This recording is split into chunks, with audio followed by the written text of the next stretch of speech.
bem? Ótimo. Governo Fernando Henrique Cardoso.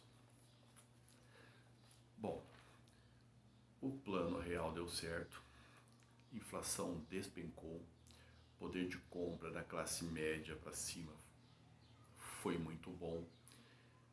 Essa equiparação do dólar com o real também deu certo, sobretudo por causa do fluxo, né, de crédito internacional para o Brasil, na verdade para o mundo, né? Foi uma época que internacionalmente estava dando certo. Os norte-americanos, inclusive, financiando, né, o pagamento da dívida externa. Então esse negócio todo aí, sobretudo da inflação, levou à vitória do Fernando Henrique Cardoso, que era o ministro do governo Itamar, no qual foi lançado o Plano Real. Além de ser ministro da Fazenda, de ter sido ministro da Fazenda, senador, sociólogo.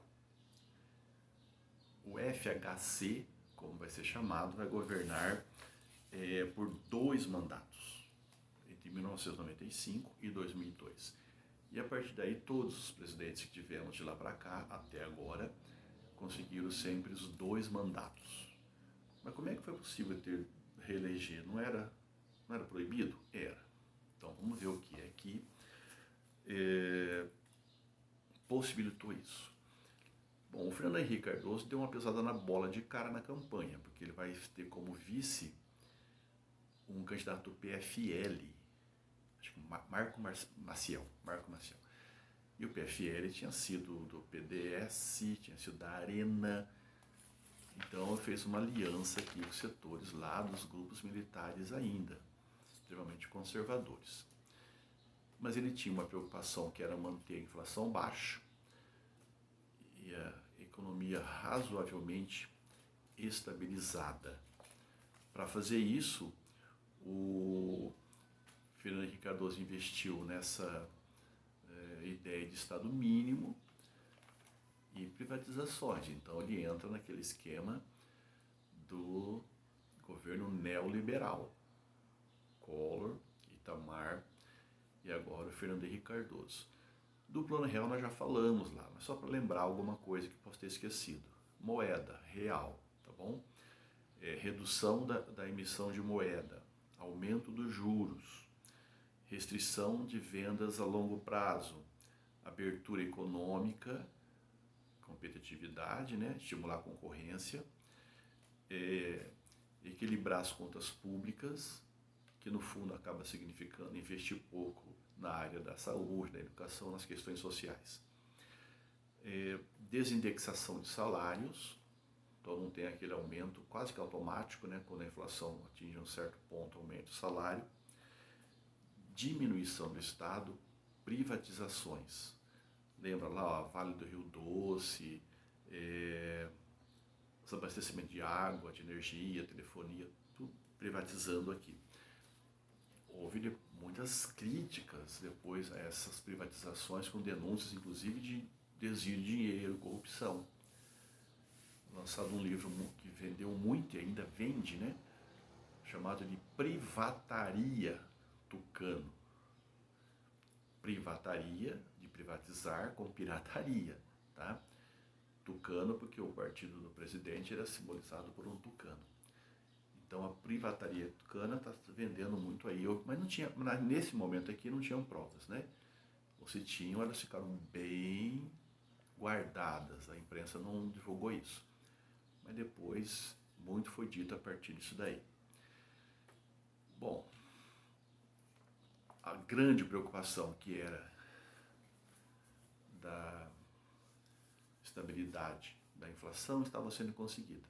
Mas começamos a ter problemas, sobretudo de desemprego. Tá? Problemas com a indústria nacional. Já no primeiro mandato, mas que vai aparecer muito no segundo. Para reeleger, tinha que fazer uma emenda à Constituição. E foi feita. E aqui cabe uma ou duas críticas. Primeiro, que você está fazendo uma emenda à Constituição para permitir a reeleição, não do próximo presidente ou a partir do próximo, mas do seu mandato. pegou muito mal, porque foi casuístico. Segundo, porque praticamente tudo que era mandado para o Congresso era aprovado, né? E terceiro, porque foram denunciados aí compra de votos para aprovar a reeleição. Inclusive, depois, alguns dos deputados até deram depoimentos de que receberam mesmo dinheiro para isso e tal, mas ficou nisso mesmo. Não houve uma CPI em cima disso, não houve uma investigação, ficou como se nada tivesse acontecido, mas aconteceu. Aprovada a reeleição em 1998, o FHC sai e é reeleito. Mas aqueles problemas que já começavam a aparecer agora, eles escancaram, né? Sobretudo a questão do desemprego, que ficou nítido, e a falência de muitas empresas. No segundo mandato, então, 2 destaques aí do governo FHC, manutenção do Plano Real e sua emenda constitucional da reeleição, tá? Mas tem que lembrar outras coisas, por exemplo, os principais problemas aí: crescente desemprego, desindustrialização, certa estagnação econômica, explosão da violência urbana, expansão ou explosão, né, no caso a expansão do crime organizado, quer seja do tráfico, quer do poder paralelo. Falta de infraestrutura, então problemas na saúde, na educação, no transporte. Tivemos inclusive o apagão, não tem um apagão lá no Amapá, é mais ou menos aquilo lá. Tensão social no campo, concentração de renda. Então tudo aquilo que inclusive já era uma crítica feita aos projetos neoliberais aqui estão presentes, até porque no mundo neoliberal essa questão social ela é deixada assim mesma, como se não tivesse jeito. Tem que entender que isso vai ser sempre assim, tá? O povo não entendeu isso e vai dar as costas ao governo da FHC. Ele acaba o mandato com um índice não muito bom de aprovação. E aí temos a eleição. O candidato dele, se tivesse uma aprovação interessante, teria ganho as eleições. Não foi o que aconteceu. José Serra.